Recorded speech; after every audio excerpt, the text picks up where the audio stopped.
Mga kwento ni Felmo.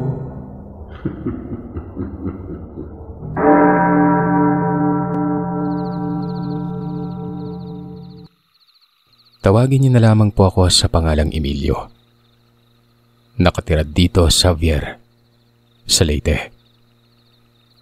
Noon pa man ay mahilig na akong makinig sa mga kwentong kababalaghan.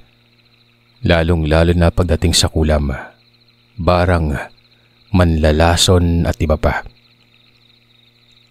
Isa kasi sa mga nabanggit ko, ang siyang karnasang ibabahagi ko dito sa channel mo.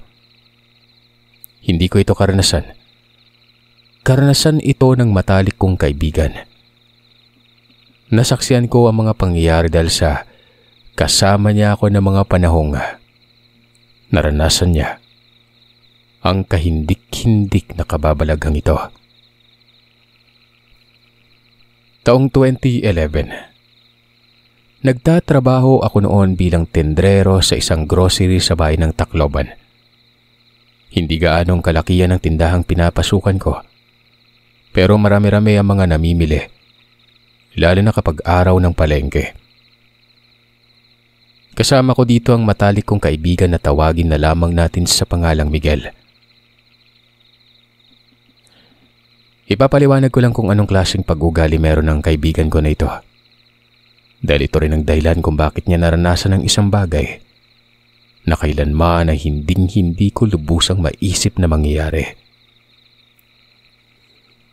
Kabaliktaran sa pag-uugali ko ang pag-uugali niya. Napakadaldal niya, palasagot at kung magsalita ay walang pakundangan. Para sa kanya ay biro lamang ang lahat ng mga sinasabi. Pero para sa akin ay hindi na yun basta simpleng biro lang. Oo, minsan nakakatawa ang mga sinasabi niya pero kadalasan ay nakakainis at nakakapikon na. Lalo na kung may nadadamay ng ibang tao. Hindi kasi siya marunong magtimpe o magdahan-dahan man lang sa pagsasalita nun. Basta kung ano lang ang maisip o pumasok sa kokote, talagang sinasabi niya. Wala siyang pakialam kahit pa nakakasakit na siya ng damdamin. Isang umaga, pagpasok namin sa trabaho ay nagkatinginan kaming dalawa ni Miguel. Nang may makita kaming lalaking nag-aayos ng mga paninda. Nagtanungan pa kami sa isa't isa kung sino ang lalaking malapit sa pwestong nakatokang trabaho ni Miguel o kung bagong katrabaho ba namin ito.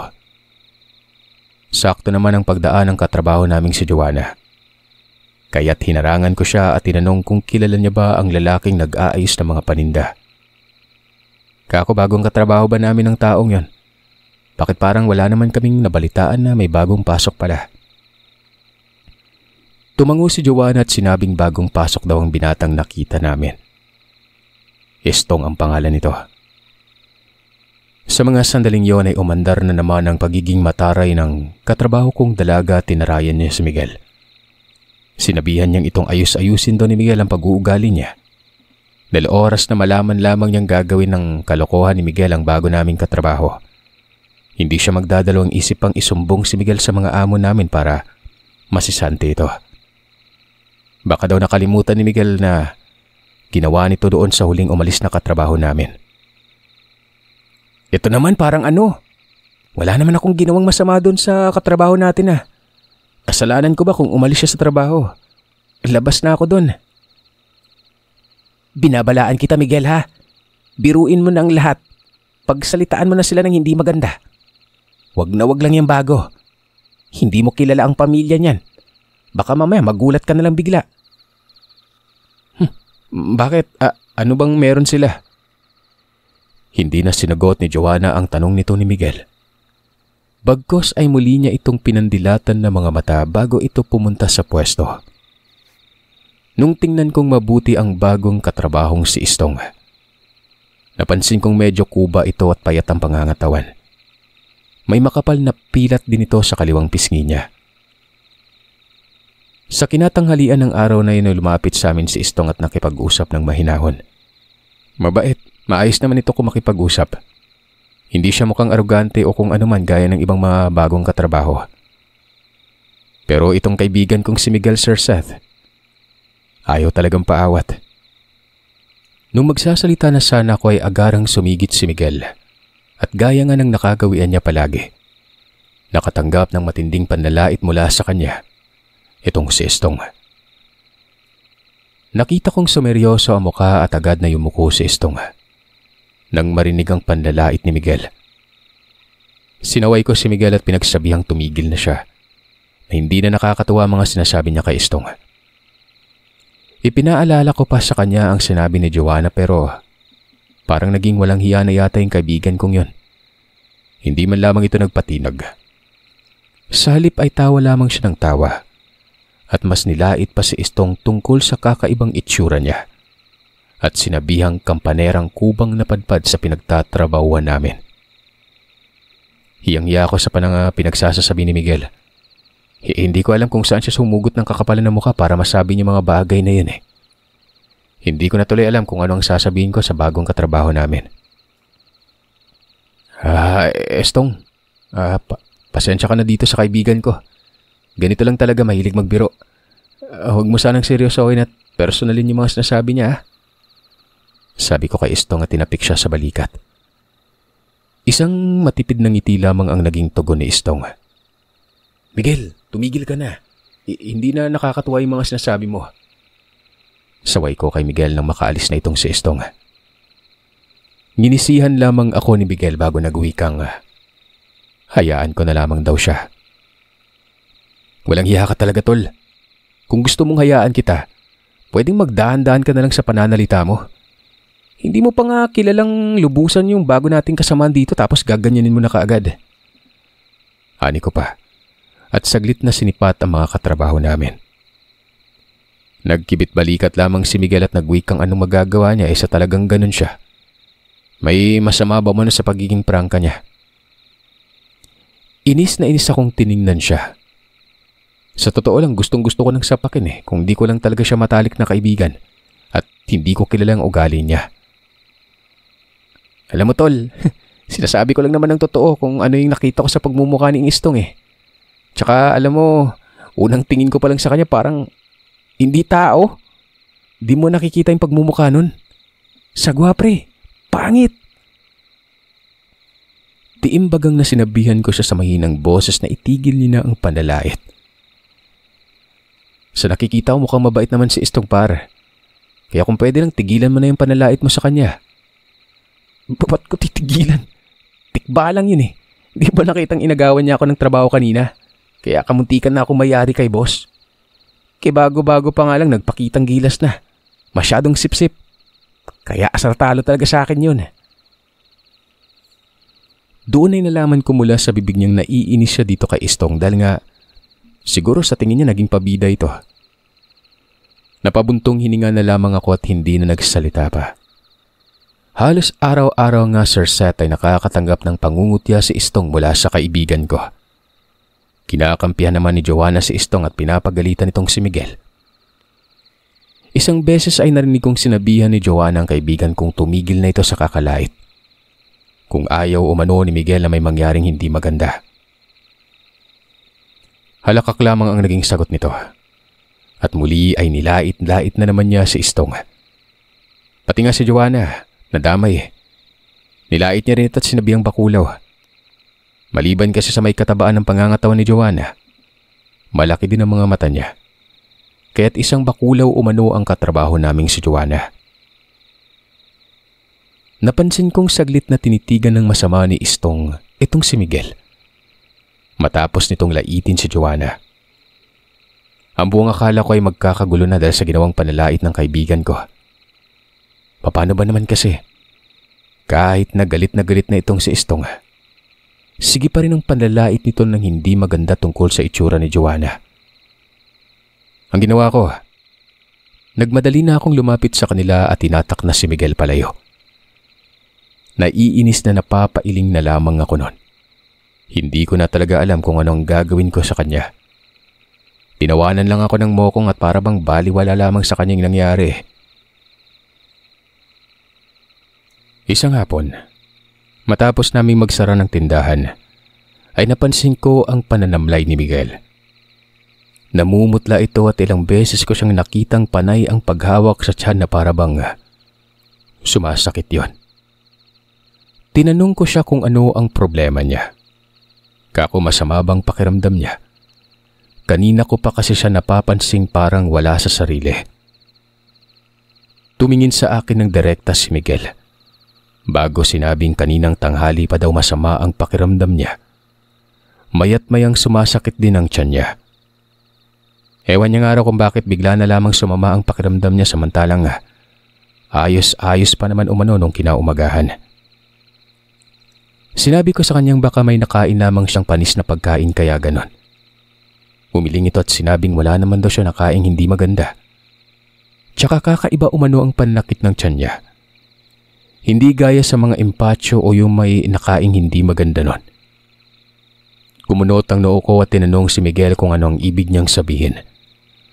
Anong kakaibang masakit? Ano kasi tol, parang may gumagapang sa tiyan ko. Tapos parang pinagbulbul yung mga bituka ko at hinahatak. Ang sakit. Tsaka yung tenga ko parang may gumagalaw din sa loob eh. Paliwanag niya pa. Anong gumagalaw-galaw? Tanong ko sa kanya at biniro pa siyang dalas-dalasan niya kasi ang paglilinis ng tenga para walang gumagapang na gumagalaw. Seryoso ako tol, hindi ako nakikipagbiruan.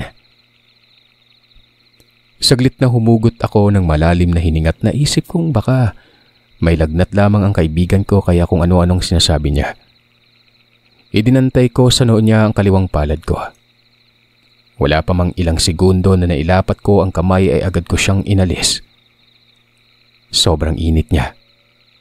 Parang tako ring nakasalang sa lumalagablab na apoy.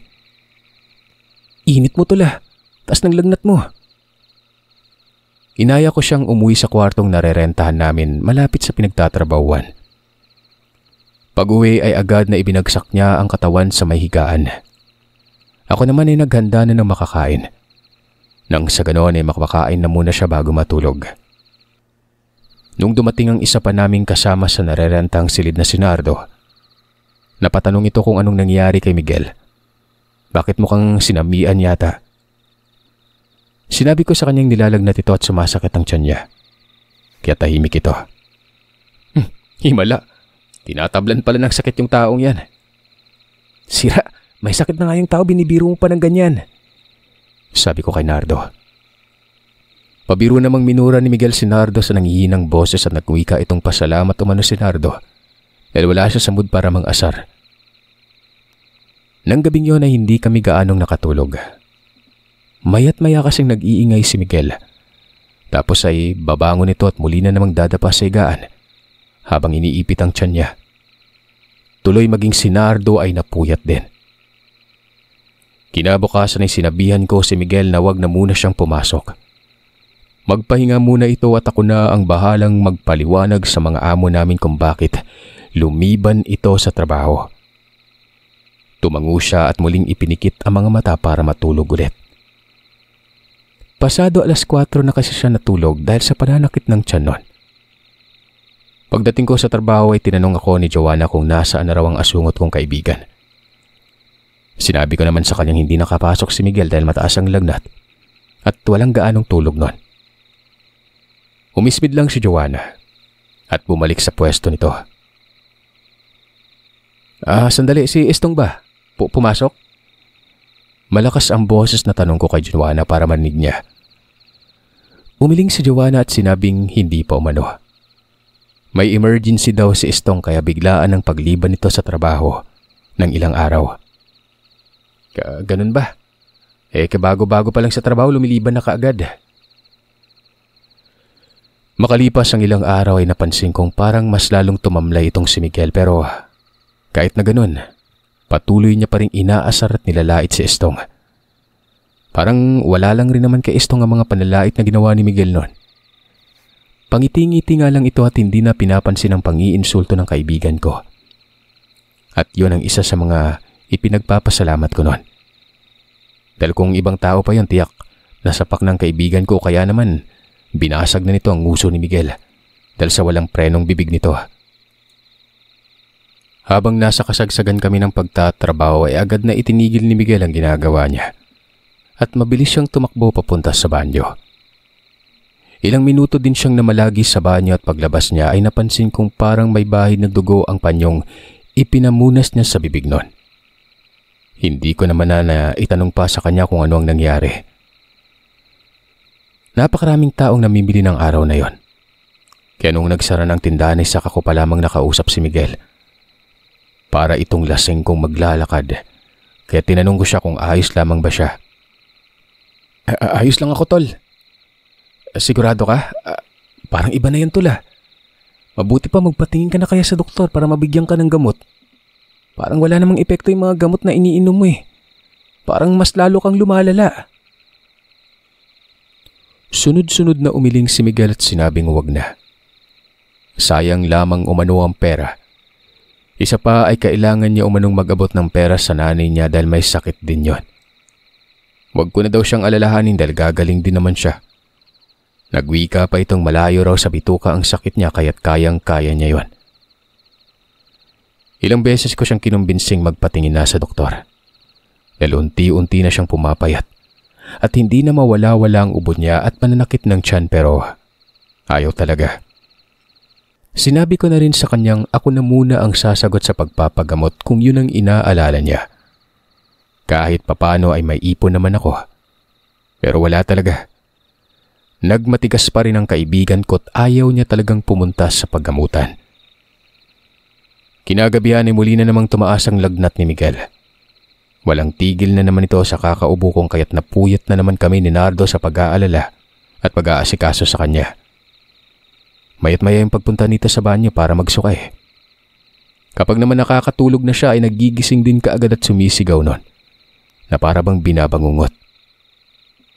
Nung tinanong ko siya kung ano ang nangyari sa kanya at bakit sumisigaw, pupungas-pungas na nagkwento si Miguel sa amin ni Nardo kung ano ang napanaginipan niya at kung bakit siya sumisigaw.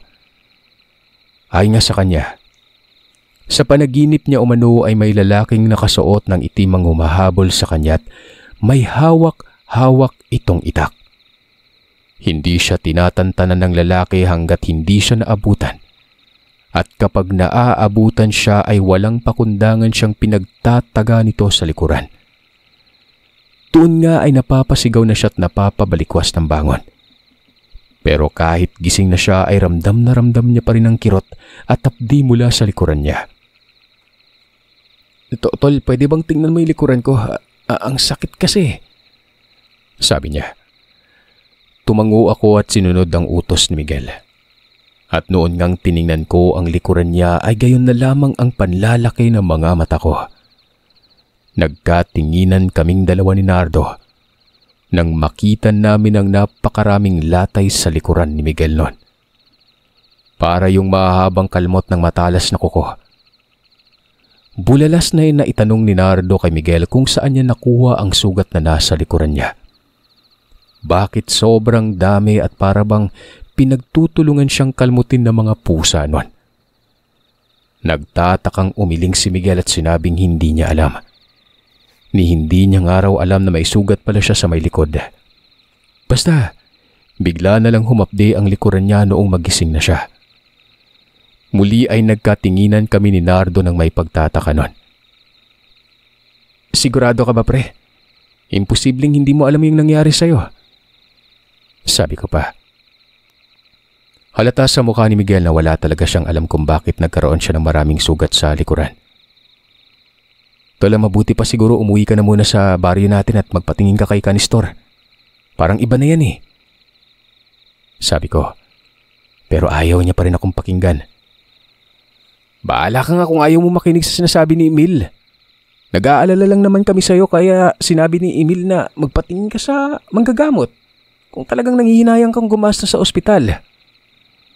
Sabi ni Nardo at bumalik na ito sa mahigaan. Hindi na ako nagsalita pa. Pagkos ay nagtimpla na lamang ako ng kape para mawala ang antok ko. Kinabukasan ay pumasok ulit sa trabaho si Miguel at parang wala man lang nangyari sa kanya ng nagdaang gabi. Kinahapunan, pag-uwi namin galing sa trabaho ay diretso na naman ng silid-tulugan si Miguel. Muli ay sumakit na naman umano ang tiyan niya. At sa mga sandaling yun ay mas triple pa ang sakit. Bit-bit ang maligamgam na tubig pagpasok ko ng kwarto ay nilapitan ko si Miguel at inabot sa kanya ang baso. Matapos niyang uminom ng maligamgam na tubig noon ay sandali siyang natahimik. Ang akala ko ay naginhawaan na siya at bumuti-buti na ang pakiramdam niya. Pero gayon na lamang ang pagkagulat ko.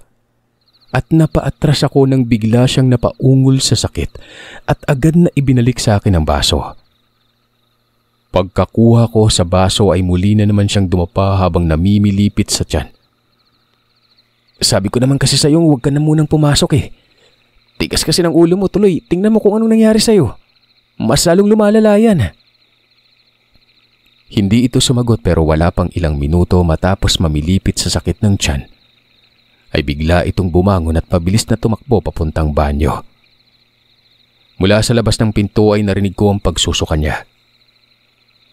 Hindi siya sumagot nang nagtanong ako. Patuloy lamang ito sa pagsusuka at para bang wala nang katapusan yon. Dahil doon kinabahan na ako kung kahit napagpasyan kong buksan ang pintuan ng banyo para makita kung anong nangyari sa kanya. Pagkabukas ko nga ng pintuan ay nakita kong nakaluhod na sa sahig si Miguel. Halos yakapin niya ng inodoro. Nanginginig ang katawan niya at wala pa ring tigil sa pagsusuka. Pasintabi po sa lahat ng mga kumakain, Sir Seth.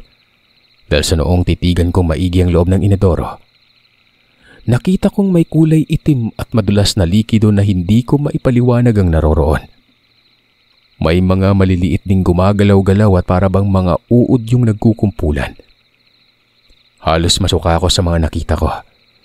Kagad akong napatakip ng ilong at mabilis na lumabas ng banyo.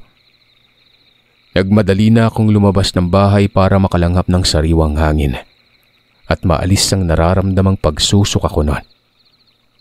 Saktong paglabas ko ay siyang pagdating naman ni Nardo. Nagtatakang tinanong niya ako kung anong nangyari at bakit nagmamadali akong lumabas noon. Nakailang beses muna akong dumura ng laway bago sinabi kay Nardo kung ano ang nangyari. Nagmadali naman siyang pumasok sa loob at doon ngay nadatnan niyang lupaypay na si Miguel at kamuntikan ng bumagsak paglabas nito. Buti na lang at mabilis na kumilos si Nardo. Binitawan niya kaagad ang bitbit niyang bag at patakbong pinuntahan si Miguel at sinalo ito bago pa man tuluyang bumagsak sa may sahig. Nang hapong yon ay kaagad na dinala namin sa pampublikong pagamutan si Miguel. Kaagad namang inasikaso ng doktor ang kaibigan ko. Pero kaagad din kaming pinauwi matapos resetahan ng gamot ang kaibigan ko na yon. Ayon sa doktor na sumuri kay Miguel, wala naman umano siyang sakit. Siguro ay kailangan lamang nito ng pahinga. Yung mga sugat niya sa likuran ay hindi maipaliwanag ng doktor kung saan niya nakuha. Pinayuhan ko si Miguel na uminom ng gamot na nireseta ng doktor dahil sayang ang perang pinambili ni Nardo. Tsaka wag niya na ring alalahanin ang perang pinambayad namin sa pagamutan. Napagtuunan niya na lamang ng pansin ang pagpapagaling para makapagtrabaho ng maayos. Kinabukasan ng nasa trabaho na ako ay nagtanong si Joanna kung nasaan si Miguel, kung bakit hindi na ito nakitang kasama ko. Hindi pumasok. Masama pa rin yung pakiramdam eh. Kahapon nga pag-uwi namin galing trabaho sinugod namin ni Nardo sa pagamutan. Bigla na lang hinimatay matapos magsuka. Habang kinakausap ko si Joanna ay nasipat ko sa gilid ng mga matang panay ang tingin sa gawi ko sa estong. Kapag naman tinitingnan ko siya, ay inaalis niya naman ang tingin sa akin noon. Naisip kong baka may kailangan sa akin si Estong pero nahihiya lamang siyang lumapit. Joanna, mamaya na tayo mag-usap ulit ah. May gagawin lang ako. Paalam ko sa dalaga at agad na nilapitan si Estong. Nang makalapit na ako kay Estong ay nakita kong minamadali niya ng ayusin ang mga paninda sa estante na para bang natataranta ito. Dahil sa pagkataranta niya ay nagtanda hulog pang ibang paninda, kung kaya tinulungan ko na siyang kunin yun at ayusin. Ayos ka lang ba par? Tanong ko nang may abot ko na ang panindang nalaglag. Ayos lang ako. Narinig ko yung pinag-uusapan ninyo ni Joanna. Ano nga palang nangyari kay Miguel? Tanong ni Estong at tumingi pa siya ng tawad dahil sa pagiging matanong niya umano. Hindi ko alam kung bakit na ikwento ko ng walang pag-aalinlangan kay Estong ang tungkol sa nangyari kay Miguel noon. Tahimik lamang itong nakikinig habang nagsasalita ako. Matapos kong sabihin kay Estong ang nangyari, pinayuhan niya akong kumbinsin si Miguel na magpatingin ulit sa doktor para gumaling na ito ng tuluyan. Ayun na nga yung ginawa ko eh. Ilang beses ko nang pinayuhan pero ayaw makinig. Sayang daw yung pera. Wika ko pa. Hindi ko alam kung bakit kinutuban ako ng hindi maganda habang kausap si Estong. Ayokong pag-isipan ng hindi maganda ang bagong katrabaho ko, kung kaya't pilit ko yung inaalis sa isipan. May binigay pa sa aking bote na may lamang langis at iba't ibang klaseng dinurog na halamang dahon ang katrabaho ko bago ko ito iniwan. Ang sabi niya, yung daw ang gamitin kong panghaplas sa katawan ni Miguel. Kapag nakaramdam ito ng pananakit ng katawan o kaya naman ay kapag sumama ang pakiramdam. Tinanggap ko ito at agad na inilagay sa bulsa. Pag-uwi ko sa bahay ay nadatnan kong nakahiga si Miguel at balot na balot ng kumot ang buong katawan. Inamusta ko siya noon habang binababa ang hawak-hawak kong bag. Dadaanan ko na sana ito, Sir Seth, para lumabas ng kwarto. Ang kaso, napansin kong parang nangangatog ito. Nilapitan ko na ito at tinanong kung anong nangyari. Pero wala akong makitang sagot mula sa kanya. Napagpasyan kong alisin ang kumot na nakabalot sa katawan niya. Paghawi ko, ganoon na lamang ang kilabot na nararamdaman ko nang makita kong sobrang laki ng kanyang tiyan. Para siyang 6 na buwang buntis noon. Nung titigan ko ito ay parang may mga ugat na kulay itim ang lumilitaw mula sa ilalim ng balat niya. Puno rin ng mga maliliit na butlig ang kanyang leeg, dibdib at braso. Namamaga din ang muka at marami na ang butlig na tumubo sa gilid ng labi nito. Yung iba nagpuputukan eh. Nung titigan ko ang butlig na nagpuputukan ay halos masuka-suka ako dahil sa napansin kong parang may gumagalaw-galaw doon. Napatakip pa ako ng ilong nung malanghap ko ang malansang amoy na nagmumula sa mga sugat ni Miguel. Nang mga sandaling ito ay takang-taka na talaga ako gawa ng parang ang bilis ng mga nangyari. Nakaraang araw lang ay napansin kong paisa-isa lang ang mga sumusulpot na butlig sa gilid ng bibig niya pero ngayon ang lalaki na. Nag-uunahan pang magputukan ng mga yon. Tol, anong nangyari? Ba't nagkakaganyan ka? Tanong ko. Tanging pag-ungot lang ang naging tugon ng kaibigan ko noon. Hindi na ako nagsayang ng oras. Nagmadali na akong lumabas ng bahay para maghanap ng masakyan. Isusugod ko sa ospital si Miguel at baka kung ano na ang mangyari sa kanya. Pero bago pa man ako makarating sa kalsada, nakasalubong ko si Nardo. Kaagad na pinigilan niya ako at tinanong kung ano ang nangyari at bakit nagmamadali ang mano akong tumakbo. Pupungas-pungas na sinabi ko sa kanya na may nangyaring hindi maganda kay Miguel at kailangan ko itong dalhin sa ospital. Tol, sandali. Palagay ko hindi ospital yung kailangan ni Miguel eh. Huwag mo na siyang dalhin sa ospital dahil hindi naman siya gagaling doon. Kumunot ang noo kong tinanong si Nardo kung anong ibig niyang sabihin. Na kung hindi ko dadalhin sa ospital si Miguel saan ko siya dadalhin? Saglit na bumuntong hininga si Nardo bago sinabing may kakilala siya manggagamot. Doon namin dadalhin si Miguel dahil sigurado siyang kayang gamutin ng taong yun ang kaibigan ko. Sinong manggagamot ang tinutukoy mo? Mamaya ka na magtanong, tara. Dalhin na natin si Miguel sa manggagamot na sinasabi ko. Anya, litong-lito na ako ng mga oras na yun kung kaya't sumunod na lamang ako kay Nardo. Tinawag niya ang kakilalang may tricycle at pinaghintay niya ito sa labas ng bahay.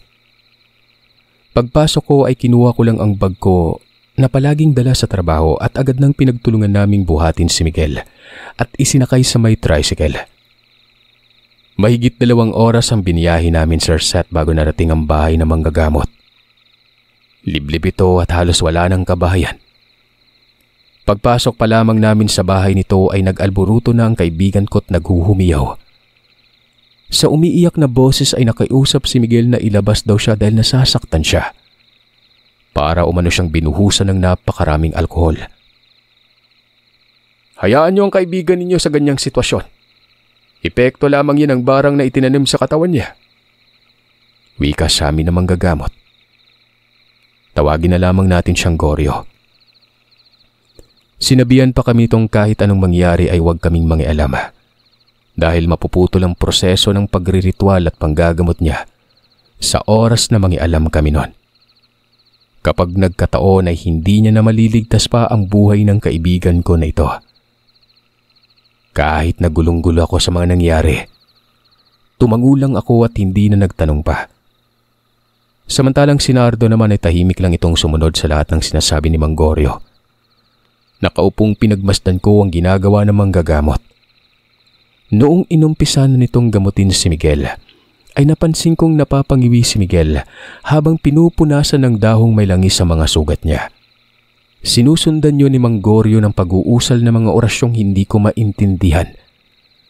Maraming pang proseso ang ginawa ng matanda. At sa maniwala man kayo o sa hindi, matapos niyang gawin yun ay sunod-sunod na nagsuka ng tubig na may kasamang maliit na insekto ang kaibigan ko. Kitang-kita ko pang dahan-dahang gumapang at parabang naghihingalo din ang mga insektong may hahalin tulad ko sa mga alupihang maliliit. Hindi lang 2 o 3 ang mga nilalabas ni Miguel. Marami. Basta nung panoorin kong sumusuka si Miguel ay hindi ko naiwasang mangilabot. Nagtaasan ng mga balahibo ko sa katawan. Napansin kong unti-unting umiimpis ang tiyan ni Miguel at nang matapos na nga siyang magsuka, ay sunod-sunod ng pinulot ni Mang Goryo ang insekto at inilagay sa baong walang mata. Pagkatapos ay inasalan niya ito. Sunod namang ginawa ng manggagamot ay ang mga sugat ni Miguel. May nakita akong bitbit siyang malapad na bote ng langis na may mga halamang gamot at ugat-ugat pa sa loob na nakababad nun. Tapos may krus at parang may ribultong maliit sa loob na hindi ko maklaro kung ano. Marahang pinupunasan niya ang mga sugat ni Miguel, lalong-lalo na sa parting bunganga nito. Matapos gamutin ng albularyo si Miguel, ako naman ang hinarap niya at nagtanong kung ano ang nasa bulsa ko nun. Ramdam kong may ibinigay sa iyo ang taong nagpabarang dito sa kaibigan mo. Akin na para maisama ko sa pagbaon sa lupa ang bagay na binigay niyan. Nang sa ganun ay tuluyan ng gumaling itong kaibigan mo. Saglit na kinapa ko ang bulsa at doon ay naalala ko ang langis na binigay ni Estong. Kinuha ko ito at tinabot sa albularyo. Kinumpirma niya namang yun ang bagay na binigay ng mambabarang. Mabuti umano at hindi ko pa raw yun naipunas sa katawan ni Miguel dahil oras na mailapat ko ito sa balat niya. Hinding-hindi niya na umano magagamot pa ang kaibigan ko. Ano mang gawin niya. Kakalat umano sa buong katawan ni Miguel ang barang. Gagaling lamang ang kaibigan ko oras na lumod ito sa harapan ng mambabarang at tumingi ng tawad. Yun ay kung papatawarin ito ng mambabarang na yon. Habang nagpapahinga ang kaibigan ko ay doon ko ikinuwento sa manggagamot ang tungkol kay Estong. Tumangutango naman ito at nagwikang, kaya't hindi niya na hinuli pa at pinarsahan ng mambabarang na sumalbahay sa kaibigan ko. Malakas ang pakiramdam niya na may ginawang masama itong si Miguel sa taong humingi ng tulong sa mambabarang na yon. Kapag gumaling ka ay humingi ka ng tawad doon sa nagawan mo ng hindi maganda. Pasalamat ka at pamarusa lang ginawa sa iyo ng mambabarang dahil kung iba pa nako, baka patay ka na bago pa man makarating sa akin. Saad ng albularyo. Pinayuhan nito si Miguel na baguhin ang pag-uugali. Dahil baka sa susunod ay hindi lang yun ang maranasan niya. Ipinaliwanag din sa akin ni Nardo kung bakit sinabihan niya akong sa albularyo dalhin si Miguel. Nararamdaman niya raw na parang may kakaiba nang nangyayari dito. Hindi na normal na sakit ang dinadamdam niya at may pagkakataon pang may nasisipat siyang may matandang babae ang nakadungaw sa bintana. Pero kapag tinititigan niya ito, wala naman. Kaya naman kinutuban daw siya na baka may nanggagambala na kay Miguel na hindi namin nalalaman. Kumpirmado. Si Estong nga ang nagpabarang kay Miguel. At ang bumarang sa kaibigan ko ay ang sariling ina ni Estong. Nagpaliwanag naman si Estong nung nakausap namin siya at sinabing Wala naman siyang balak na ipapatay ang kaibigan ko. Ang gusto niya lang ay madala ito at magdahan-dahan sa pananalita dahil nakakasakit siya ng damdamin. Todo hingi ng tawad si Miguel at nangakong babaguhin niya ang ugali niya at hinding-hindi na siya manlalait o magsasalita ng masakit. Napag-alaman din namin na pinsan pala ni Joanna si Estong. Kaya ganun na lamang ang galit ni Estong nung pagsalitaan ni Miguel ng masasakit si Joanna. Dito na nagbago si Miguel. Naging kimi na ito sa pananalita at naging malapit pa sila sa isa't isa ni Joanna. Paminsan-minsan na may asaran pa rin naman pero hindi naaabot sa puntong magbibitaw ng masasakit na kataga ang kaibigan ko. Para kulamin.